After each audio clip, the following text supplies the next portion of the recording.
What's up YouTube? Today we are making kick drums with Native Instruments TRK-01 Play. Now, as far as I know, this plugin comes in like two flavors. You get like the full-on TRK-01 plugin, which is like a kick and bass synthesizer. And last year, Native Instruments was actually doing like a promo special where they were offering like a watered-down version of that plugin with just the kick and just the bass for free. I'm not sure if they're still doing that offer.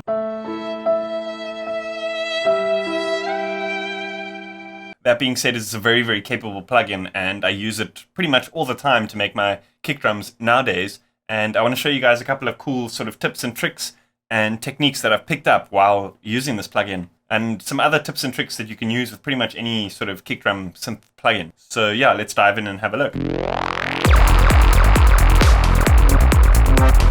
So the way that a large amount of the Native Instruments plugins work is you kind of need to load them in either Reactor or Reactor Player, which is like the free version of Reactor. So I'm going to go ahead and just like drag this into like the sort of area over here, and that like enables the plugin. So all you need to do is like load up Reactor as a VST, and then you load up your ensemble inside Reactor, and that's like the different plugins that you kind of load up. Here, you'll notice that it kind of starts with a preset, but they have got like a initialize preset that you can click to start with. But what happens there is it initializes to a sample, which we don't necessarily want to do. We actually want to synthesize the sound from scratch. So we can go over here to this synth setting over here. First things first, what I want to just sort of outline is what I like to do is I like to reference against either a kick that I've made before that I know that kind of works, or a kick from a sample pack, or even a kick from an actual track or something like that, like a snippet that I've cut out or something like that. And that kind of helps to give me like direction visually and sonically, like if I'm going in the right direction or the wrong direction. Often when you're making things like kick drums, when you're listening to that like repetitive doof, doof, doof for such a long time, it can be quite difficult to kind of get a reference to where you want to go, if that kind of makes sense. So, you know, having a reference is super helpful. And I mean, you might not even end up sounding exactly like that reference, but it helps to kind of craft and to kind of like make the whole process a little bit quicker. So this is one thing that I like to do, is I like to load up like I said, that reference kick drum onto a audio track, and then I'll send both the sort of reactors output and that audio output to a group channel, and I will load up LFO tool on that group channel. So here you'll see LFO tool has this kind of like scope setting. So this allows you to actually view what's happening in the actual audio, and I'll show you now what I'm talking about. Cool, so like I said, you get this really cool sort of like oscilloscope visualization of what's happening in the sound, sort of while you're tweaking with the sound, which is invaluable. You know, you don't have to like bounce out the sample to then actually visualize what's happening. Saves you a couple of moments there. So then here what I'll do is I'll actually open up this MIDI channel, and I'll remove every second kick, and then I'll replace that with the audio sample. So check this out. I've actually done it already. I can just unmute this. Cool, so that's super helpful. Now you can like quickly see sort of certain things that you need to change in the patch to get closer to the sort of sound that you're wanting to create. Let's quickly just run through the way that kind of TRK-01 kick works, the layout and all sorts of stuff like this. So you've basically got two layers, layer A and layer B. Each one kind of functions independently. You can have a sample on the one and a synth on the other and stuff like that. But for Psy-Trance kicks, I found that having synth on both, creating a click kind of vibe on the one and the actual punch vibe on the other is the best. But I'm going to talk you through that whole process in a moment. And then in the middle here, you've kind of got this crossfader section. So you'll notice as you click on these sort of top layers, it opens up the kind of more advanced menu. So when you first look at the plugin, it kind of does seem a little bit simple, but you know, as you dive into the settings, there's quite a bit that you can actually get going here. It looks like you've just sort of got attack and decay control over the envelope, but when you click on it, you've actually got, you know, all sorts of control over the curves and stuff like that. So this is actually a very, very capable plugin when you start sort of digging into it. So anyway, here's what I like to do. Let's create like a click sort of vibe on layer B. So I'm going to actually turn off layer A for now, while we just concentrate on creating that sort of very sort of transient percussive click for the beginning of our sort of kick sound.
So it may seem like we're veering off way into the sort of wrong direction, but it's because we're not hearing the mix of both these sort of like layer A and layer B. And I'm kind of going more on what the sort of initial transient looks like in LFO tool as opposed to kind of what it sounds like. And once I've got the two layers together, I'm going to start playing with like tuning and trying to get them to actually sound more like the kick as opposed to just look like it. So let's start introducing layer A and playing with a couple of these parameters here.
You guys kind of get the picture.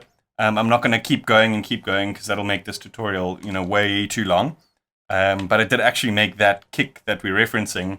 I made that in TRK-01 like the other day while learning about the plugin and stuff like that. So then what I like to do is, because TRK-01 doesn't have that much control over like the sort of envelope in terms of like drawing in your curves and stuff like that. What I like to do is I like to put on LFO tool onto the actual reactor channel. I've actually done that already here. And then draw in a curve to kind of get closer to that kind of like kick drum shape that we're looking for in the oscilloscope over here.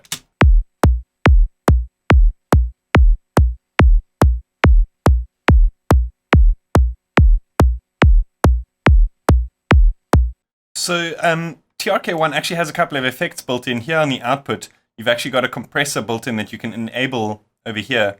And then you've got this threshold amount that you can sort of play with, and then the attack and the release. These are going to be like probably the most important to get that sort of like kick drum sound, to alter that kick drum sound with the compression. I find the attack and the release kind of make the biggest difference there. So let's play around a bit with these settings.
And then once I've shaped like the transient and the envelope of the sound, then I'll add a final compression just to kind of create this, more of a sort of bubble kind of look in the tail of the kick, I guess you could say.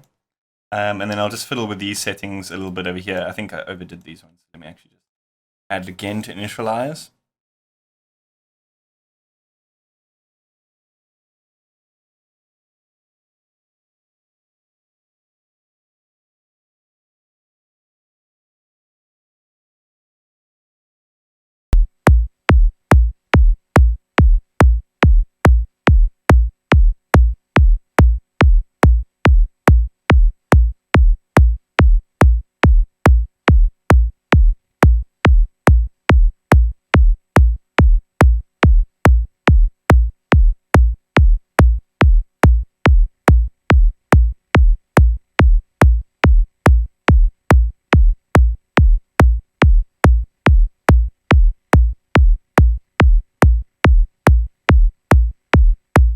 Okay, anyway, I could be doing this for hours and hours and hours. You guys kind of get the picture.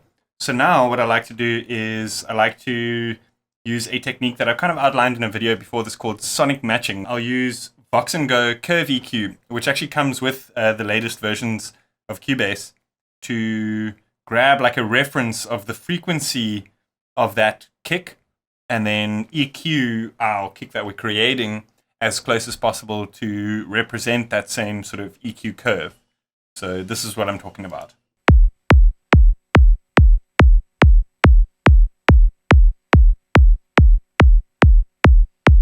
Now I'll apply EQs onto this channel of this kick that we're busy creating to get it as close to this kind of like frequency response as possible.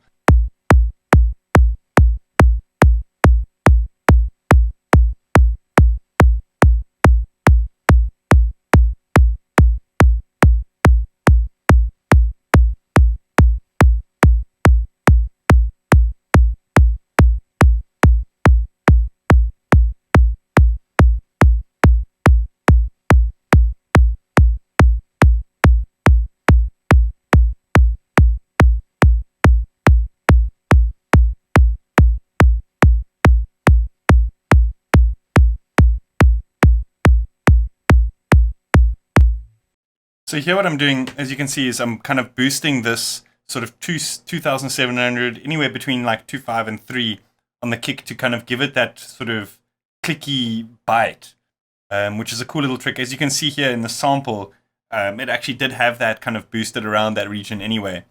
So I did that here to kind of accentuate that a little bit. And I think here there's a little bit more low end. And if I'm not mistaken, I actually did the sort of PTEq low end EQ trick, I think, using this free PTEq-X. I might be wrong, but it looks like I've kind of added quite a bit of a low end there. But first what I want to do is actually want to cut the very, very bottom end here. So let's say at like 35 hertz or so. Let's just have a look at this on the graph.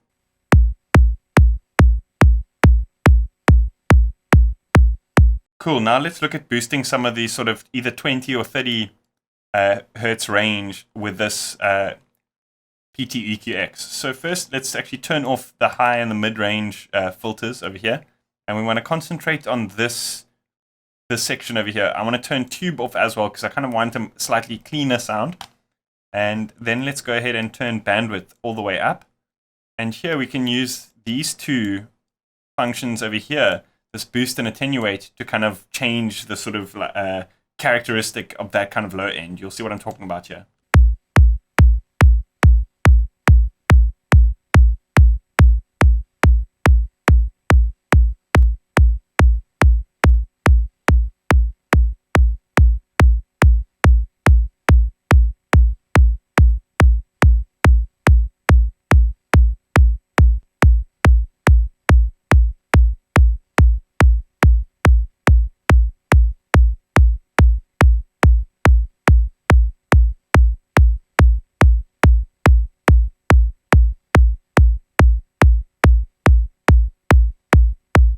So the reason that there's still a little bit more low end in that one is because there was because the actual key of the note that I was triggering was quite a bit lower. It was a D as opposed to, I think, an A in this example. So what we can do now is, once we've kind of got the sound closer to what we want, we can actually go ahead and render this out as an audio file. Okay, it's named it incorrectly. It's actually an A. But anyway, so yeah, there, we've created our own kick from scratch using that NI plugin. Pretty awesome. So let's have a listen to what this sounds like alongside like a bass and stuff like that. Do some final cutting over here like this to make it a bit shorter, and then that should be good.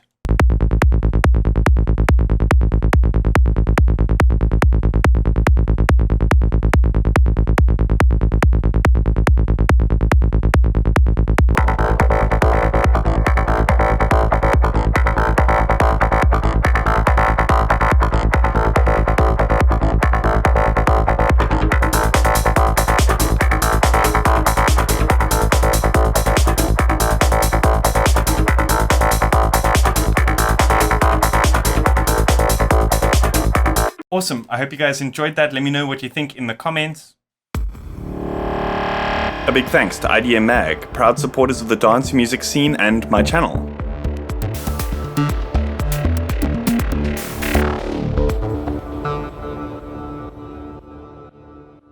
So I am actually working on a bit of a sort of kick sample bank that I'm going to be uploading onto my Shopify. You guys must definitely look out for that if you are looking for like a sort of bank of a whole bunch of different kicks that you can just grab. I'm going to try get them in all the sort of relevant keys and stuff. Yeah, definitely stay tuned for that. I'm going to let you guys know all about that soon enough. So yeah, as always, hit that like button, hit that subscribe button. See you guys next time.